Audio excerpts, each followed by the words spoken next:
Hello everyone and welcome back to our new video. So you want to draw attention generally straight to your face without cropping or blurring like this. That would be basically very bad. So that's what a vignette does. It subtly darkens the edges of your photo, creating a natural frame that pulls the viewer eyes right to the center where you are. So well-placed vignette adds depth, mood, and a professional studio quality feel to any portrait.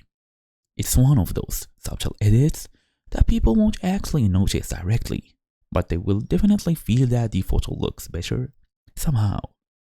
So in today's small tutorial, we're gonna go through all of this. Basically these steps, the informations, it will be all in one package. Fast and easy as usual, let's get started. So first, we want to access the light effects or color lens, just like this one, as you see here in the image.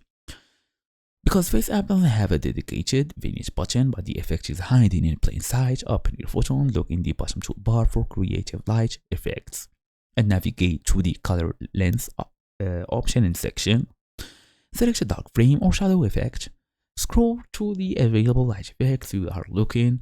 Basically for a circular overlay that is darker on the outside and transparent in the middle.